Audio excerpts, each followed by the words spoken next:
Hola, ¿qué tal? ¿Cómo están? Soy Paola Moreno. Esto es un nuevo programa de Modo Bicentenario. Nosotros continuamos con nuestro recorrido de conocer los diferentes lugares culturales y hoy los invitamos a visitar el Museo de Arte Italiano. Un museo que se ubica en el Cercado de Lima, muy cerquita al Parque de la Exposición.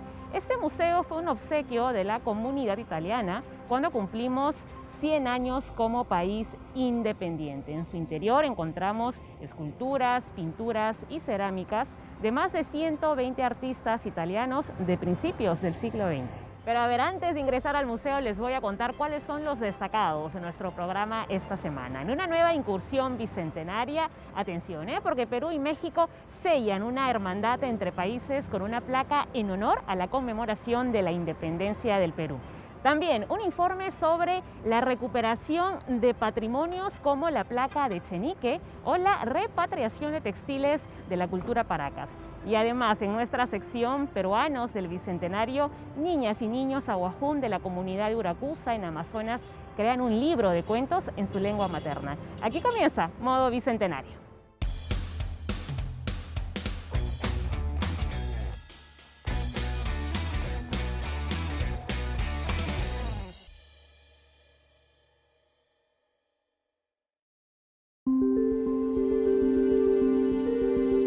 Este museo de estilo neorrenacentista tiene 6 amplias salas en donde encontramos aproximadamente 200 piezas artísticas. Como dato curioso les puedo contar que es el único museo de arte europeo aquí en el Perú. Y ya que estamos hablando de arte, es conveniente presentarles la historia de Enrique Galdós Rivas, uno de los mejores pintores de nuestro país. Enrique también es conocido como el mago del color. Nuestro compañero Gonzalo Silva Infante nos cuenta más sobre este artista plástico que formó parte de la generación 59 de la Escuela de Bellas Artes, también conocida como la Generación de Oro.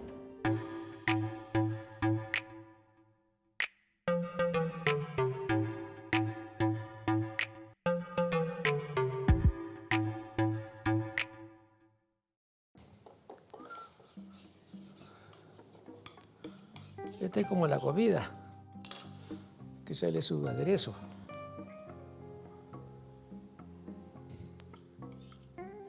Agarro esto así. Vamos a poner un poco más de negro acá. Está un poco triste este tramo.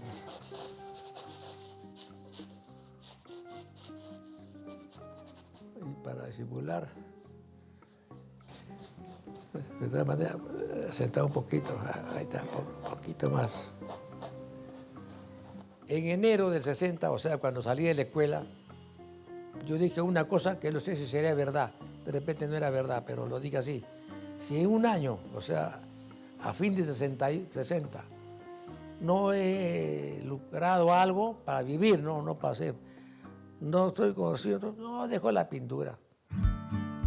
Un año antes, el 59, el pintor limeño Enrique Galdós Rivas había sido el primer puesto de la llamada Promoción de Oro de Bellas Artes. Sus dudas no se basaban tanto en su talento para usar el color, sino en saber si podía vivir de él, si había un mercado que le permitiera ser un artista a tiempo completo, por vocación y como profesión. Y llega diciembre y a ver si yo no quería presentarme porque estaba pepichón, dice que voy a ganar el premio nacional, no se lo dará a un viejo pintor. Alguien de ahí me animaba, creo que los tragos me animaban a eso. Presenté mi cuadro y gané a los prácticamente 11 meses de salida de Bellas Artes el premio nacional. Entonces esos 3 premios, más la enseñanza, más las exposiciones y unas cuantas ventas, debo decir que el año me fue olímpico. Ese reconocimiento y el que vendría en más de 60 años de trayectoria le permitieron verse y saberse como un pintor universal. De repente, yo veía un cuadro de un pintor famosísimo. Entonces yo también decía, bueno, yo también pinto bien, carajo. Quisiera que estuviera vivo, o quisiera traer mi cuadro y ponerlo junto a este. Así me gusta un poco la comparación, pero no a la mala, sino a la buena. Sobre todo por ser peruano, ¿no? Porque por ser peruano tiene muchas desventajas.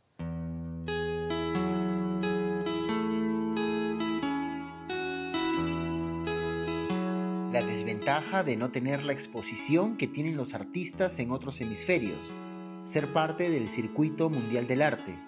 Galdós Rivas reconoce, partiendo de sí mismo, el gran talento que hay en nuestra tierra, pero lamenta la poca difusión que se le da.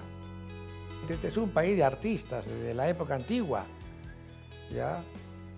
Y yendo a eso, justamente, si yo decía, si la pintura nazca es tan antigua y los naquenses no aprendieron de los europeos ni de los norteamericanos, sin embargo, hoy en día es admirada, quiere decir que los cuadros de un pintor peruano de esta época no tiene por qué estar viendo pintura norteamericana y pintura europea para ser mejor. Basta que tenga uno la gracia y la creación en la mano para poder pues hacer lo que puede hacer en su vida. Y Galdós Rivas sabe que lo suyo es de calidad mundial.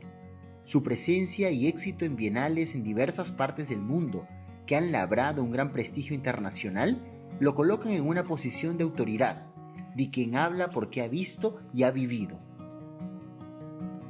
Un día le dije a un amigo pintor también, mira, le dije, antiguamente, hace unos años, había que ir a aprender, ¿cómo se llama?, a pintar a París.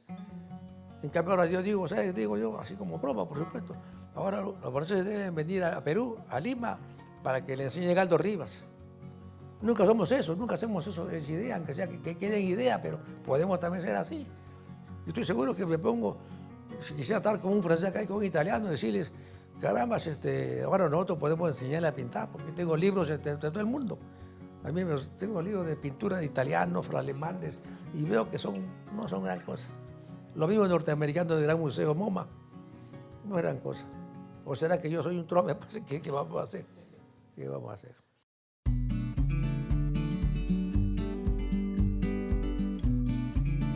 A sus 88 años, Enrique sigue viviendo con la misma alegría y la misma pasión. Esa autenticidad que refleja en su obra pareciera ser el secreto de su éxito. Como siento que en una exposición de arte mis pinturas siempre sobresalen, siempre son admiradas, pues ya me suena feo que esté diciendo esas cosas, pero ahora con todo lo que tengo puedo decirlo, pues no siempre en una muestra mis pinturas se destacan sobre otras. Pero yo no pinto así para ganar, sino ya es mi forma de ser. O sea, mi pintura es como yo. Yo pinto riéndome, converso riéndome, cantando, tirándome un vaso de vino, pintando. Entonces esa es la vida que tengo yo y está reflejada en el cuadro. La última exposición física que realizó el Mago del Color fue una retrospectiva de su obra antes del inicio de la pandemia, en el verano del 2020. Más de 2.000 cuadros de producción resumidos en una selección de 100, que estuvo en la Galería del Hipna de Miraflores, en Lima. Esa muestra puso 100 obras. 100, ¿no? Y si esas obras tuvieran en una casona grande, podría servir, discúlpame mi creencia, pero podría también servir para el turismo, porque yo pinto más o menos agradable. Es otra cosa que tengo a mi favor, porque hay cuadros que efectivamente son muy buenos esos cuadros, yo los veo que son muy buenos, pero dan pena porque te pintan calaveras, te pintan la muerte, entonces esas cosas son tétricas, ¿no? Entonces pero son bien pintados. El que lo pinta tiene su filosofía especial para esas cosas, porque es un tipo que sufre, que vive, que ha vivido jodido, no ha vendido cuadros como Humareda, ¿no? Carajo, que tanto tiempo y nunca gozó de la pintura. Entonces, sin embargo, sus cuadros cuestan ahora, porque efectivamente acá ahora, como Humareda, habrán 2 más y ya no hay más, que los que después de muerto han subido un poquito sus bonos. Los bonos de Galdós Rivas no son bajos. Él sabe el valor que tiene su obra. Un poco triste al ganar unos premios aquí en Lima, entonces decía, ahora sí ya soy más pintor. Todavía no decía lo que, más pintor, mejor pintor. Ya, y seguía. Cuando gané los internacionales, ya decía, ya creo que ya no soy pintor, ahora soy artista. También yo mismo he hecho mis diferencias, entre el pintor conocido, el artista conocido, artista internacional, ¿no es cierto? Así que lo único que dije yo, el día que tenga 88 años voy a ser genio. Así que ya llegó la genialidad. Es otra cosa que nadie se cree genio, pero puede ser también. Lo que sí me fastidia es que no haga premio Nobel de pintura, si ya lo hubiese ganado, pues. Ya en su taller, que hoy está en Magdalena del Mar, pero que por más de 4 décadas estuvo en el centro de Lima, Galdós Rivas sigue trabajando, sigue creando. Su catálogo es muy amplio y su alegría incombustible. Oiga, maestro, ¿usted cómo puede pintar bastante bien la figuración y la abstracción? Entonces yo le decía, depende con qué ojo lo he pintado, porque este que es miope es para pintar abstracto y este que es figurativo es para pintar calatitas.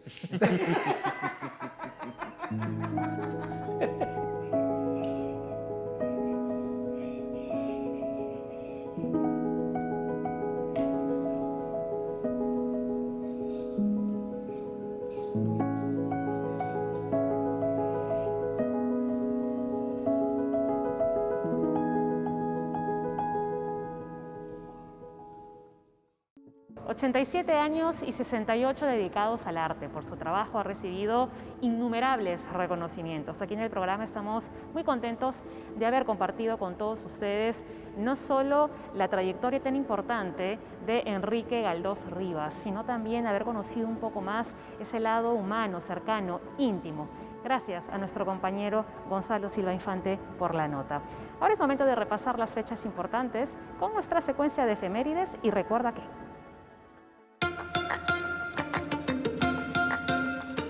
Y recuerda que el 4 de octubre es el Día Mundial de los Animales. Se celebra en esta fecha en conmemoración a San Francisco de Asís, que nos dejó como enseñanza a la humanidad que debemos recordar cuál es nuestro lugar en el planeta, ya que nuestro bienestar está integrado al bienestar de los animales y del medio ambiente. Así que sigamos admirando con respeto a nuestros compañeros en este gran hábitat llamado planeta. Y recuerda que este 5 de octubre es el Día de la Medicina Peruana, en conmemoración a Daniel Alcides Carrión, mártir y héroe de la medicina peruana, quien falleció en esta fecha en 1885. 40 días después de haberse inoculado sangre de una tumoración verrucosa, de la llamada fiebre de la orolla o verruga peruana. Este acto marcó el espíritu de abnegación, curiosidad científica y heroísmo que animaron a este joven universitario sanmarquino, quien sin proponérselo lo llevó a ocupar un sitial preferente y referencial sobre el significado de la medicina en nuestro país. Entrega, dedicación, búsqueda del conocimiento, humanidad y sacrificio.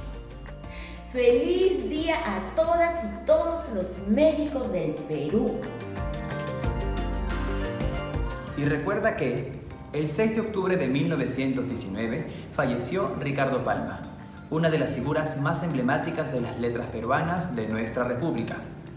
Destacan también sus tradiciones peruanas, una serie de relatos cortos de ficción histórica, y su trabajo como director de la Biblioteca Nacional del Perú, la cual reconstruyó tras la Guerra del Pacífico, lo que le valió el sobrenombre de Bibliotecario Mendigo, por su abnegada labor para recuperar esta valiosa institución. Y recuerda que el 7 de octubre es el Día de la Marinera, declarado en 2012 por el Congreso de la República en homenaje a Augusto Ascuez Villanueva, el señor de las jaranas. La marinera es un baile que proviene de otro, la zamacueca, y tiene diferentes variedades como la marinera norteña, la limeña, la serrana y a caballo de paso. Su popularidad es tan grande que logramos récord Guinness por mayor cantidad de parejas bailando en simultáneo, 600 para ser exactos. Así que, ¡feliz Día de la Marinera! Y recuerda que el 8 de octubre es el Día de la Educación Física en el Perú, pues un día como hoy, pero en 1932, se dio la primera clase de educación física en el Centro Educativo República de Brasil. La educación física desarrolla la competencia y la confianza en el alumno. Asimismo, estimula el aprendizaje para planear, realizar y evaluar acciones que potencien su desarrollo. Que su día nos recuerde la necesidad de tener más horas de estas disciplinas en la currícula escolar. ¡Feliz Día de la Educación Física en el Perú! Estas eran las fechas importantes que no debemos olvidarnos. Y además agradecemos a nuestros colaboradores que forman parte de la secuencia de efemérides y recuerda que momento de hacer nuestra primera pausa en el programa. Regresamos con la recuperación de patrimonios. La placa de Chenique y 57 textiles de la cultura Paracas han retornado este año a nuestro país. Y también pequeños escritores, 23 niñas y niños ahuajún que pertenecen a la comunidad Uracusa en Amazonas, han creado un libro de cuentos en su lengua materna y han conseguido registrarlo en Indecopi. Al volver los detalles, vamos a la pausa. La futura publicación, que se encuentra en proceso de edición y nació en medio de la selva peruana, busca además que los ciudadanos, y en especial los niños, conozcan sus derechos en temas de propiedad intelectual. A cada pequeño escritor de la institución educativa bilingüe número 1675 de Condorcanqui se le entregó el registro de derecho de autor por su creación literaria, en una ceremonia que emocionó, que cautivó.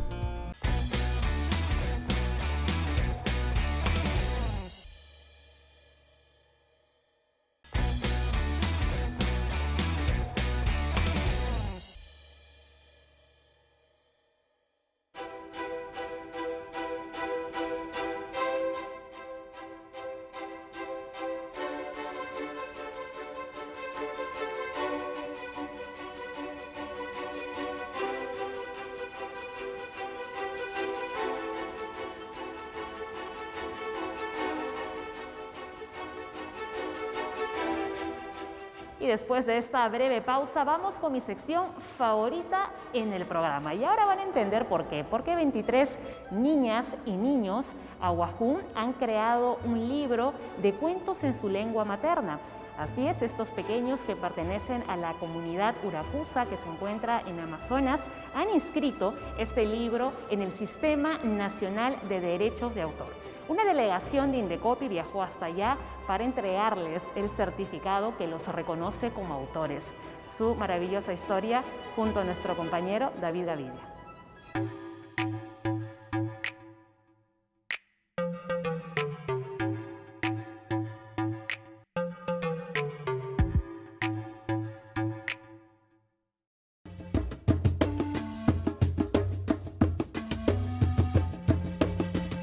Bisutay au matmau.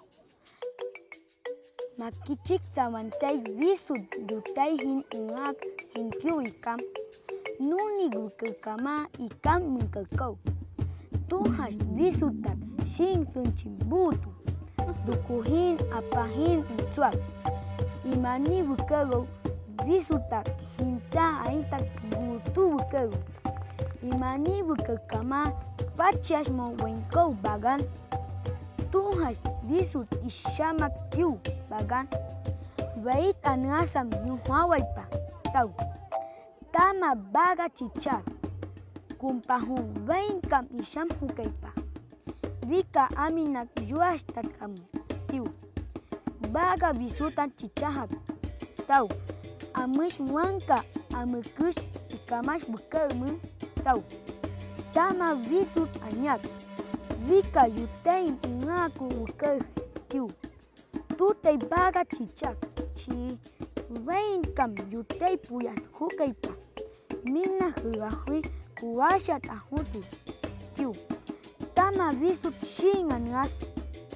Baga bisutan hun huki umau. Nuni yutay kuwashat au ibentu. Bisut yutay vainak shingan ngak put sika. Baga bisutan yutay kuwashat ahamso. Dutikam bisut yuwashingan ngasu. Nuni ayaman kashinya dui kumpahin bagahay hun wiu. Apahin puhamunum shingan ngas hugau. Nuni apahin uhaw mahina inangkak nuna. Nuni shingan ngasan fuakahun tubahamu. La historia que nos acaban de narrar la escribió Nando Kuncham, un niño ahuajún de 10 años. El cuento se titula El gusano y la hormiga perdida, una historia que habla de la solidaridad y el amor al prójimo, es una fábula que pronto será publicada en el libro Uchi Ahmatui, obra compuesta por 23 cuentos escritos en lengua originaria e impulsada por Indecopi. El objetivo del libro es revalorar la cultura, costumbres, cosmovisión y generar la identidad a nosotros los ciudadanos y ciudadanas, porque es importante conocer qué es lo que está pasando en las comunidades indígenas y también campesinas. La futura publicación, que se encuentra en proceso de edición y nació en medio de la selva peruana, busca además que los ciudadanos, y en especial los niños, conozcan sus derechos en temas de propiedad intelectual. A cada pequeño escritor de la institución educativa bilingüe número 1675 de Condorcanqui se le entregó el registro de derecho de autor por su creación literaria, en una ceremonia que emocionó, que cautivó. Decirle a los niños con este certificado que la obra que ellos han creado tiene un valor considerable, un valor cultural, un valor de identidad, y que esta creación va a ser protegida. Es como un candado que nosotros les damos a estos niños para que estos cuentos no sean pirateados, no sean reproducidos por otras personas, sino por ellos mismos.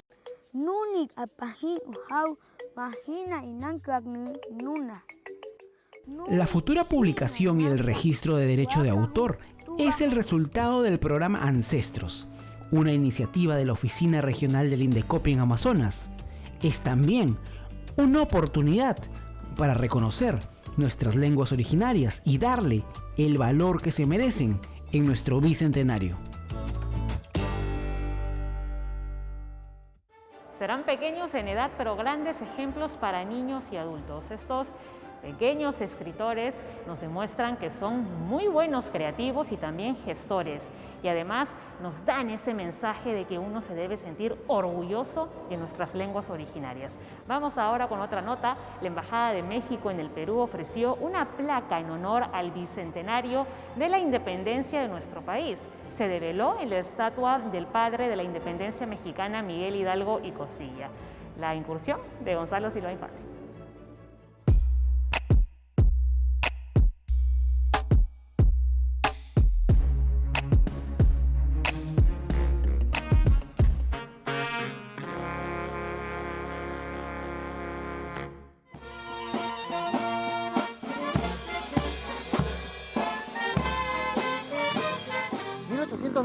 Fue un año clave para las independencias tanto del Perú, cuando logramos emanciparnos de la corona española, como de México, que consolidó finalmente su independencia.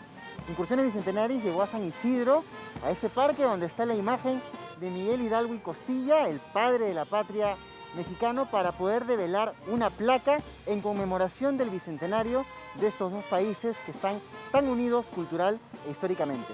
Acompáñenos.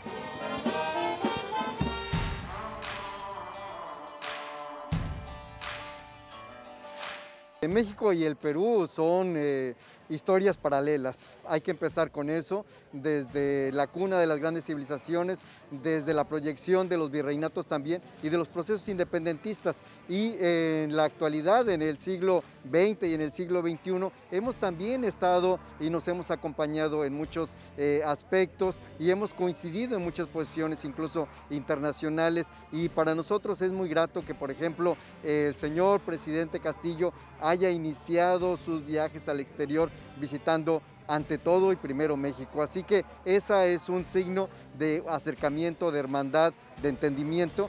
Perú y México comparten no solo una cultura similar, hispánica, proveniente de un proceso complejo de independencia, pero ambas tenían culturas milenarias atrás, que implicó un proceso complejo de sincretismo y que hoy en día nos llevan a evaluar cómo es que podemos mejorar la identidad peruana y mexicana.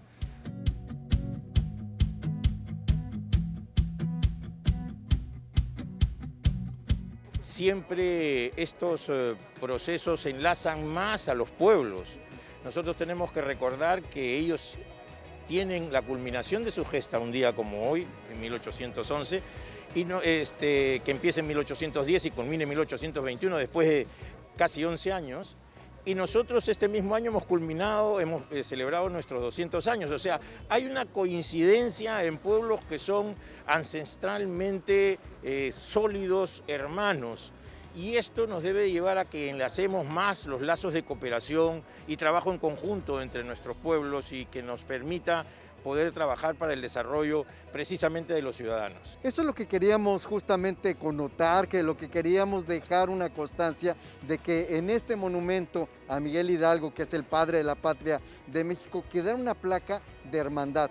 Es decir, esta placa lo que hace es unir los dos conceptos conmemorativos de este año. Por un lado, la proclamación de la independencia del Perú y por otro lado, la consumación de la independencia de México en un año muy singular porque se da justamente en el mismo momento, 1821, por un lado el 28 de julio y el 27 de septiembre. Nos invoca a un proceso de diálogo, de construcción conjunta, de cómo abordar el desarrollo de nuestros países de forma integrada, pero también de forma armónica con las culturas que existen y coexisten en el país.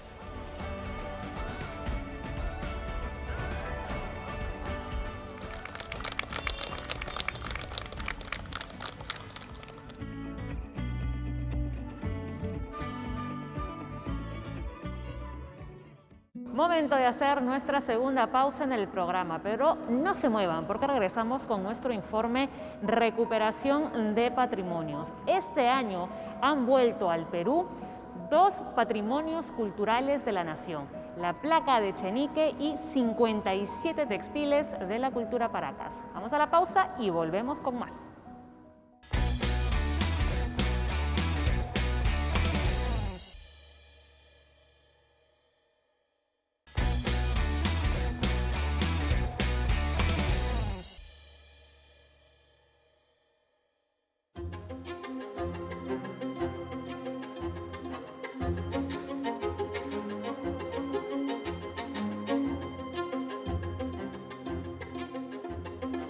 Estamos de vuelta con más en modo bicentenario. Les recuerdo que hoy estamos visitando el Museo de Arte Italiano. Y a continuación vamos a conocer la historia y la importancia de 2 patrimonios culturales de la nación que han sido recuperados este año por el Estado peruano. Por un lado, hablamos de la placa de Chenique o Sol de Chenique que se encontraba en posesión del Museo Nacional del Indio Americano en los Estados Unidos. Y por otro lado, 57 textiles de la cultura Paracas que han sido repatriados de Suecia. El informe bicentenario a cargo de nuestro compañero David Gaviria.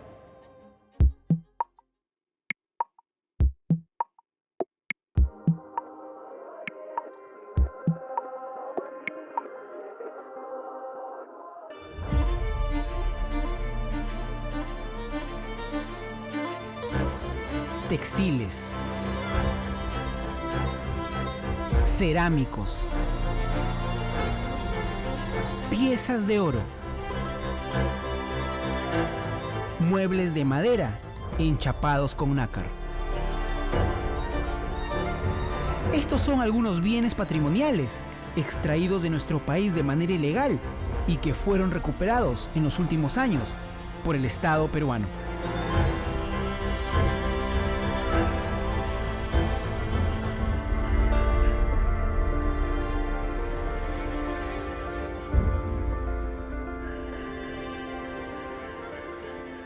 Muestra de ello es el Sol de Chenique, el escudo del Cusco que desapareció en 1855, que mide 13.3 centímetros de diámetro y hecho de oro puro.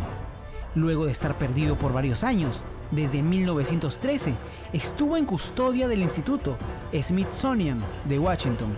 Sin embargo, en junio de este año, volvió a la ciudad imperial y en plena ceremonia del Inti Raymi bicentenario.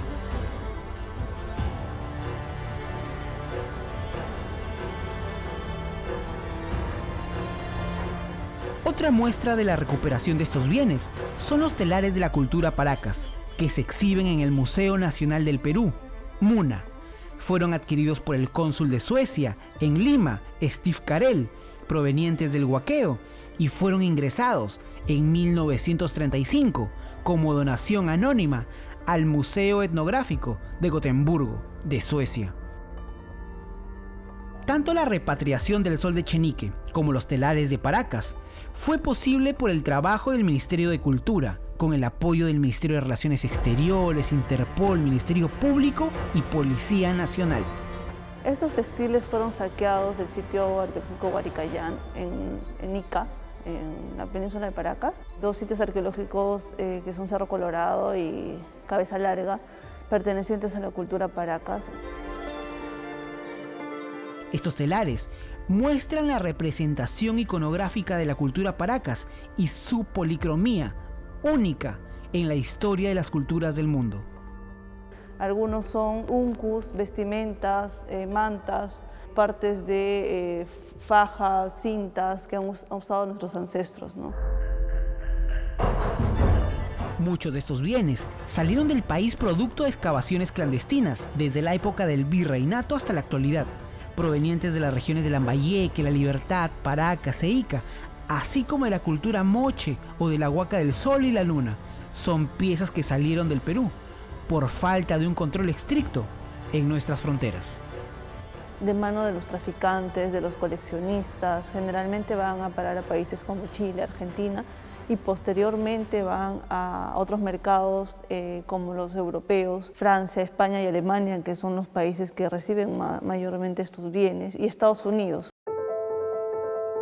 En los últimos 10 años se recuperaron 10.600 bienes patrimoniales.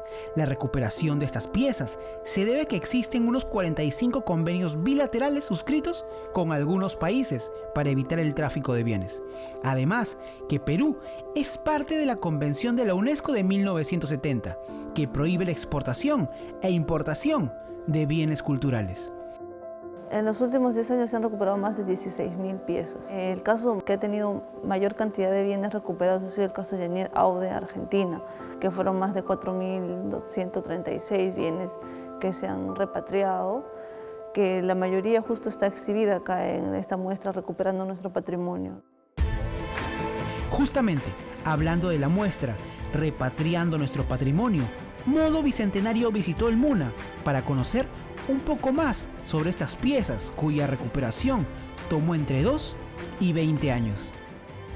Esta representación es de una deidad de la cultura moche, el cual se usaba como parte de la indumentaria de los sacerdotes o personas importantes de esa época, que lo usaban en la cabeza a manera de un adorno, ¿no? Esta pieza se logró recuperar en Alemania, sin embargo el coleccionista Patterson tuvo varias piezas que fueron recuperadas en un depósito en España, en Galicia. Esta pieza tomó específicamente 2 años en recuperarse y parte de la colección también se recuperó en 4 años.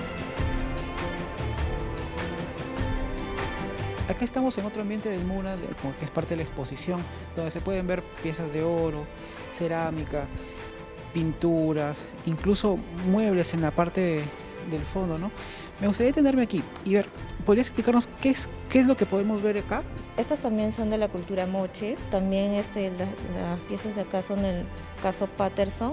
También tenemos una cabeza de mono, que es de un caso del coleccionista Born, que se recuperó en Estados Unidos, ¿no? No solo tenemos acá las piezas de oro, sino en este espacio también podemos encontrar pinturas. Y tú me hablabas justamente de que son parte de una colección muy importante de la cual se vienen recuperando. Son pinturas de la escuela cusqueña del siglo XVII, las cuales tienen las representaciones religiosas, tanto del asesinato de Caín y Abel, por ejemplo. Es necesario precisar que del Génesis de Hualahoyo se recuperaron 7 pinturas, 3 provenientes de Chile, 3 provenientes de Estados Unidos y una estaba en un hotel de Cusco. Quedan pendientes de recuperación 13 pinturas más. Los peruanos debemos tener mucha conciencia de que este patrimonio debe ser cuidado, querido, porque es parte de nuestra identidad. Aquí, ¿qué objetos tenemos? Bien, aquí tenemos unos queros coloniales del siglo XVIII. También tenemos unas cerámicas, unos vasos en cerámica, ¿no?, de la cultura nazca.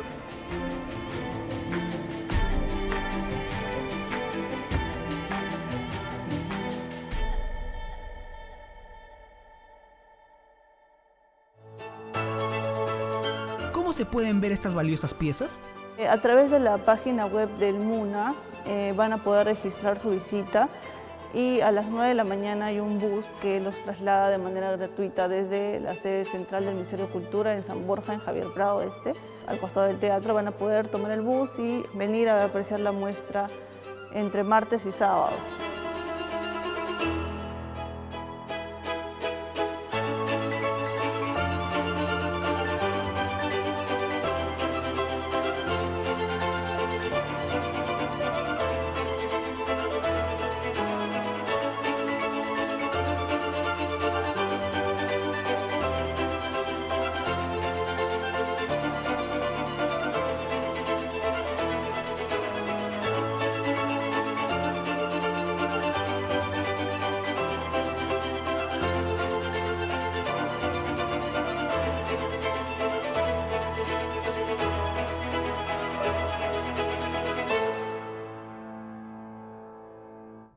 Ha llegado el momento de la entrevista y junto a Estela Miranda, a quien le damos la bienvenida al programa, encargada del Museo de Arte Italiano, vamos a conocer más de este encantador museo que tiene un estilo arquitectónico muy europeo y dentro de él encontramos numerosas piezas artísticas. Estela, este museo fue un obsequio de la comunidad italiana a nuestro país por el centenario de nuestra independencia. Ya muy próximos al centenario de la independencia peruana, la colonia italiana, para mostrar la gratitud con esa hospitalidad que el Perú los había recibido, se organizaron de tal manera que formaron ellos un comité, el Comité Italiano del Centenario. Estaba encargado Gino Salotti, que era un hombre muy próspero y que se había rodeado de otros prósperos italianos que residían en el Perú para formar esta comisión en la que formarían, digamos, toda una colección muy representativa de arte italiano y que también buscarían quién podría proyectar esta arquitectura tan apreciada y que al viajar y conocer después más adelante al arquitecto que ya se encargaría de la planificación de todo este monumento arquitectónico, eligieron al arquitecto Gaetano Moretti. Ya posteriormente, cuando el arquitecto hizo toda la obra, muy inspirado en la arquitectura del Renacimiento florentino italiano. ¿Cuándo se inaugura el Museo de Arte Italiano? El Museo de Arte Italiano se inaugura el 11 de noviembre en 1923, ¿no? Entonces, podemos observar que fue un obsequio al gobierno peruano, pero muy planificado, ¿no? Porque para la concepción realmente de todo este edificio, para la selección de las obras, realmente fue algo muy planificado que estuvo antes incluso de celebrar también el centenario de la batalla de Ayacucho en 1924. Así es, ¿no? Este museo tiene 6 salas, bastante amplias, por cierto, y uno las puede visitar sin un orden en específico. Encontramos esculturas, pero sobre todo pinturas. ¿Cuántas corrientes artísticas encontramos en este museo? La colección de arte del Museo de Arte Italiano justamente abarcan estas épocas de fines del siglo XIX e inicios del XX, ¿no? Entonces había una mirada hacia lo realista, hacia lo social. Entonces por eso nosotros podemos apreciar que predomina el arte impresionista, pero a la vez también el arte realista, con esa temática muy social en la que nosotros podemos observar. Y realmente podemos ver no solamente acá pinturas, sino también esculturas hechas en bronce, muy artísticas, y esculturas de mármol. Aparte que uno al ingresar a esta maravillosa arquitectura, puedes apreciar desde lejos esos 2 mosaicos que están flanqueando la entrada, ¿no? En este mosaico están representados todos los sabios italianos, artistas que estuvieron muy relacionados también a todo este arte renacentista. Perfecto. Estela, muchísimas gracias. Bueno, para cerrar la entrevista, la invitación, por supuesto, a todos nuestros televidentes a que puedan conocer el Museo de Arte Italiano. Sí, todos están invitados. El Museo de Arte Italiano abre sus puertas los días martes y miércoles de 10 de la mañana a 2 de la tarde y el primer domingo de cada mes. Perfecto. Pueden hacer también sus reservas. Y ya lo saben que aquí se respetan los protocolos de bioseguridad, así que su visita, por supuesto, es segura. Muy bien, Estela, muchísimas gracias por esta entrevista. Y nos vamos a la pausa y regresamos con el video viral de la semana.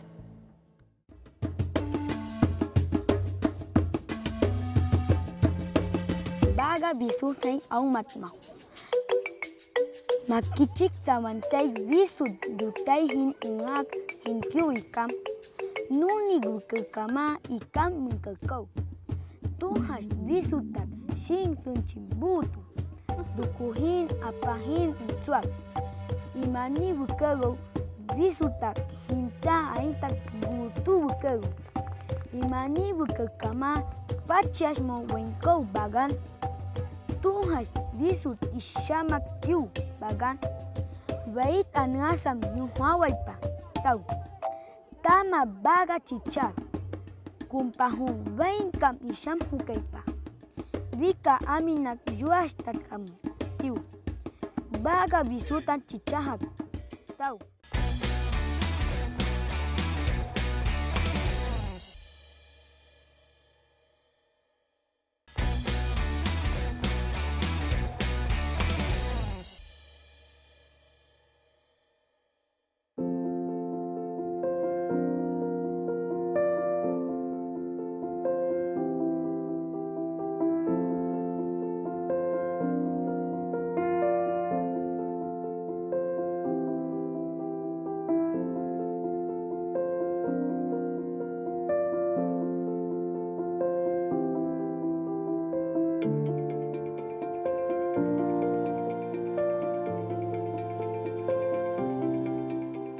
Ahora sí, hemos llegado al final del programa. Muchísimas gracias por habernos acompañado como cada sábado desde las 9 de la noche.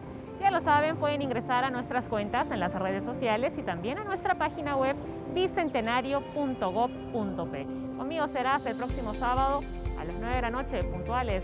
Los dejo ahora con el video viral, pero antes de que me vaya, el recordatorio de utilizar correctamente la mascarilla y de decirles que acudan a vacunarse. Pueden ingresar a la página Pongo el Hombro para ver si ya están dentro del grupo etario. Verifiquen bien la fecha de su segunda dosis. Si todos estamos protegidos, podremos vencer a esta pandemia. Bueno, conmigo será hasta el próximo sábado. ¡Feliz semana! ¡Chao, chao!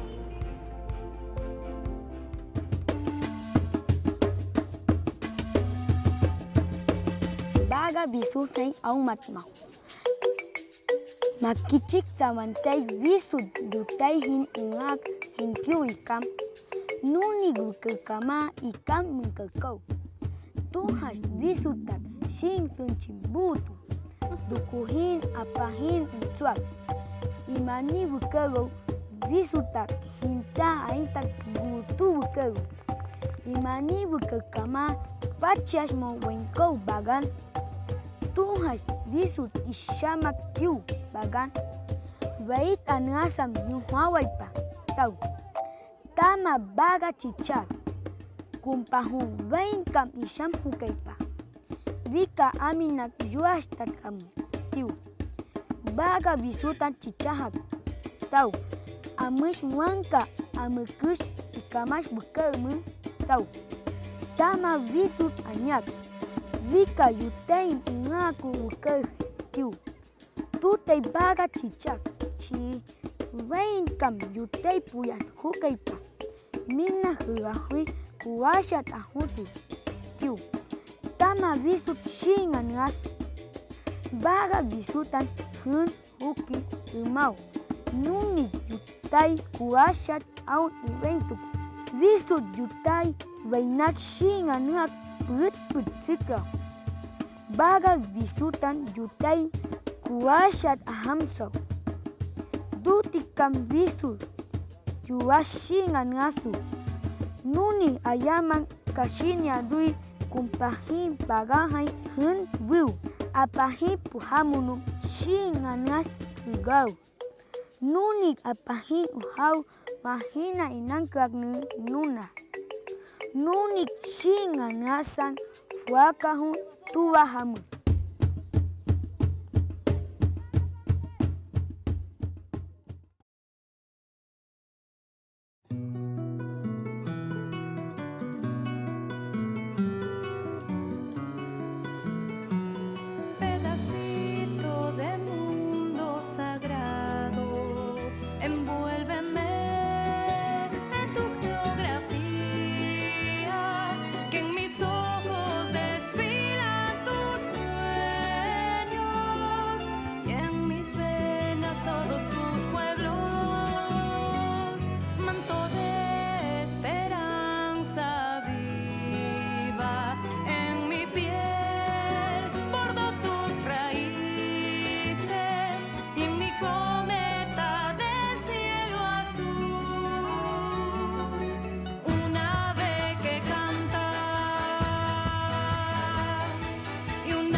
Bicentenario del Perú.